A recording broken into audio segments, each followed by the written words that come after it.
Selamat pagi Bapak Ibu Saudara. Semoga Bapak Ibu Saudara dalam keadaan sehat di hari baru hari ini, hari Rabu 29 Juni 2022. Seperti biasa dari Bukit Sion, firman Tuhan akan diperdengarkan untuk kita semua dari 2 Raja-Raja pasal 4. Ini bacaan harian di Gereja Raja untuk hari ini.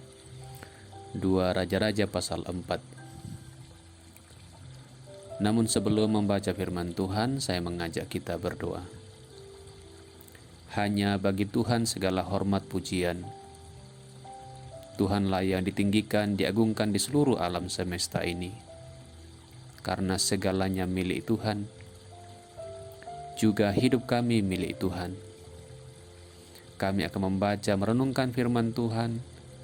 Kami mohon Roh Tuhan, Roh Kudus menolong kami, agar firman Tuhan menjadi kekuatan kami, menjadi peneguhan, menjadi pembaharu dalam diri kami, supaya kami makin hidup memuliakan Tuhan. Berbicaralah Tuhan, kami berdoa dalam nama Tuhan Yesus Kristus. Amin. 2 Raja-Raja pasal 4 ayat 1-7. Minyak seorang janda. Minyak seorang janda, ini judul yang diberikan oleh Lembaga Alkitab Indonesia. Salah seorang dari istri-istri para nabi mengadukan halnya kepada Elisa sambil berseru, "Hambamu suamiku sudah mati dan engkau ini tahu bahwa hambamu itu takut akan Tuhan. Tetapi sekarang penagih hutang sudah datang untuk mengambil kedua orang anakku menjadi budaknya." Jawab Elisa kepadanya, "Apakah yang dapat kuperbuat bagimu? Beritahukanlah kepadaku apa-apa yang kau punya di rumah." Berkatalah perempuan itu, "Hambamu ini tidak punya sesuatu apapun di rumah, kecuali sebuah buli-buli berisi minyak." Lalu berkatalah Elisa, "Pergilah, mintalah bejana-bejana dari luar, daripada segala tetanggamu, bejana-bejana kosong, tetapi jangan terlalu sedikit. Kemudian masuklah, tutuplah pintu sesudah engkau dan anak-anakmu masuk, lalu tuanglah minyak itu ke dalam segala bejana. Mana yang penuh, angkatlah." Pergilah perempuan itu daripadanya. Ditutupnyalah pintu sesudah ia dan anak-anaknya masuk, dan anak-anaknya mendekatkan bejana-bejana kepadanya, sedang ia terus menuang. Ketika bejana-bejana itu sudah penuh, berkatalah perempuan itu kepada anaknya, "Dekatkanlah kepadaku sebuah bejana lagi." Tetapi jawabnya kepada ibunya, "Tidak ada lagi bejana." Lalu berhentilah minyak itu mengalir. Kemudian pergilah perempuan itu memberitahukannya kepada abdi Allah, dan orang ini berkata, "Pergilah, juallah minyak itu dan bayarlah hutangmu, dan hiduplah dari lebihnya, engkau serta anak-anakmu." Demikian firman Tuhan. Bapak Ibu Saudara-saudara, dari bacaan ini saya beri judul renungan, potensi terkecil pun berharga. Potensi terkecil pun berharga. Bapak Ibu Saudara-saudara, kadang-kadang ada orang yang terlalu merasa tidak punya apa-apa. Kadang-kadang ada orang yang merasa terlalu miskin dan akhirnya dia merasa minder sekali. Tidak percaya diri, tidak bisa bertemu dengan orang, terlalu merendahkan diri dan sebagainya. Merasa sungguh-sungguh dia tidak punya apa-apa. Tapi betulkah Tuhan menghadirkan kita di dunia tanpa apa-apa? Betulkah Tuhan begitu jahat sampai Ia menciptakan seseorang tanpa memberikan apa-apa kepada dirinya? Bukankah kepada orang cacat sekalipun Tuhan beri potensi? Dan ada beberapa, mungkin ada cukup banyak orang cacat yang lebih terkenal dari saya, lebih terkenal dari kita semua. karena dia menggunakan potensi yang ada pada dirinya.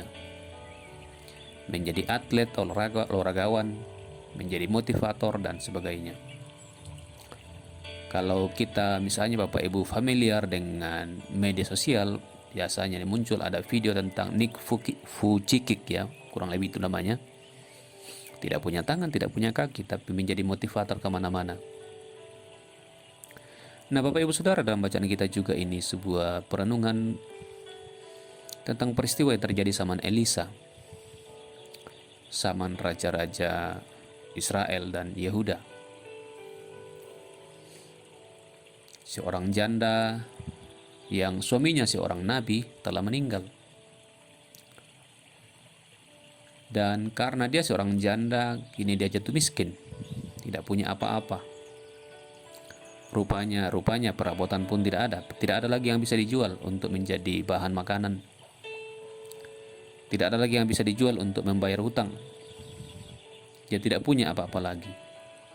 Dan kini dia terancam bahwa kedua anaknya akan dijadikan budak karena hutangnya tidak bisa dibayar. Karena itu dia datang mengadu kepada Elisa, hamba Tuhan itu. Dan Elisa bertanya kepadanya, apakah yang ada padamu? Dan perempuan ini mengatakan di ayat 2, tidak ada lagi apa-apa padaku.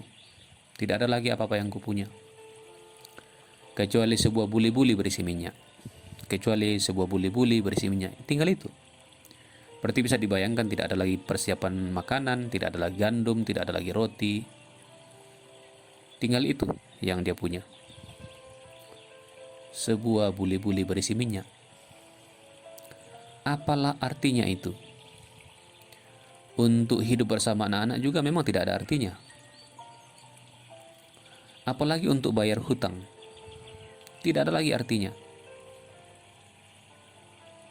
Tetapi apa yang tidak ada artinya bagi manusia, ternyata dapat dipakai oleh Tuhan untuk melunasi hutang perempuan itu dan untuk kebutuhan mereka bersama anak-anaknya kemudian. Ketika si perempuan ini percaya kepada perkataan dari Elisa, kembalilah ke rumahmu, tutuplah pintu bersama dengan anak-anak, sediakanlah bejana sebanyak-banyaknya, dan tuanglah minyak itu. Perempuan ini percaya. Di sini salah satu bukti iman tanpa perbuatan adalah mati. Seandainya perempuan ini tidak percaya pada perkataan Elisa, maka tidak akan ada mujizat. Seandainya perempuan istri Nabi ini, janda ini, tidak percaya pada perkataan hamba Tuhan, maka ia tidak akan mengalami pertolongan luar biasa. Ia percaya apa yang tidak masuk akal. Sekali lagi, ia percaya apa yang tidak masuk akal. Ia percaya pada perkataan Elisa. Dan karena itu ia pulang ke rumahnya, dia panggil anak-anaknya, dia siapkan bejana. Dan dia lakukan seperti apa yang dikatakan oleh Elisa. Dan dari minyak yang sedikit dibuli-buli itu, menjadi minyak yang penuh di beberapa bejana. Dia menjualnya, dia bisa melunasi hutangnya, dan dia bisa hidup bersama dengan anak-anaknya. Minyak yang sedikit telah menjadi banyak di hadapan Tuhan. Bapak Ibu Saudara-saudara, kadang-kadang kita merasa, kita berpikir, apa sih gunanya hal yang sedikit? Berapa gaji saya? Berapa pendapatan saya? Sedikit sekali. Tapi apa yang sedikit Bapak Ibu bisa menjadi banyak di hadapan Tuhan. Ini sering saya katakan. Apa yang sedikit bisa menjadi banyak di hadapan Tuhan. Sebaliknya, apa yang banyak bisa menjadi amat sedikit, bahkan kurang, ketika kita tidak tahu bersyukur, ketika kita tidak tahu mengandalkan Tuhan, ketika kita tidak berserah kepada Tuhan, yang banyak pun menjadi sedikit, yang banyak pun menjadi habis. Karena itu, Tuhan, sekali lagi, Tuhan tak mungkin menghadirkan kita di dunia tanpa potensi. Sedikit apapun, akan selalu ada potensi yang Tuhan berikan pada diri kita. Apakah itu bakat, apakah itu talenta, apakah itu keterampilan skill, apakah itu pengetahuan, apakah itu tenaga, apakah itu kesehatan, apakah itu kekuatan dan sebagainya, akan selalu ada. Karena Dia adalah Tuhan yang jahat.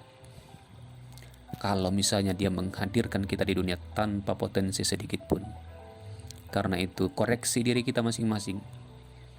Pada diri kita masing-masing selalu ada potensi. Gunakan potensi dalam pengandalan akan Tuhan, dalam percaya kepada Tuhan, maka hidup kita akan selalu ada dalam sukacita bersama dengan Tuhan. Yesus telah datang untuk memberi kelimpahan bagi kita. Yesus telah datang untuk memberi kelimpahan berkat selama-lamanya, kehidupan kekal selama-lamanya. Maka hal-hal yang sementara amat sepele di hadapannya. Kebutuhan-kebutuhan yang sementara amat kecil di hadapannya. Yang terbesar Ia sudah berikan. Maka yang terkecil pun Ia akan berikan. Percayalah saudara-saudara. Kita berdoa. Terima kasih firman Tuhan pagi hari ini, kiranya menguatkan kami, meneguhkan kami dalam iman kepadamu. Berdoa untuk negara kami, bangsa kami, lindungi pemerintah kami, diberi hikmat kekuatan. Berdoa bagi mereka yang sakit, pulihkan mereka, yang berduka hiburkan mereka, yang bergumul diberi kekuatan. Tolong gereja Tuhan di muka bumi terus menjadi berkat bagi dunia ini. Tolong masing-masing pribadi kami dalam pergumulan, dalam pekerjaan, dalam tanggung jawab, bersama anak-anak, bersama orang tua, bersama saudara-saudara. Terpuji Tuhan Allah kami, dalam nama Tuhan Yesus Kristus kami berdoa. Amin. Demikian Bapak Ibu Saudara renungan kita hari ini. Selamat beraktivitas dan Tuhan memberkati.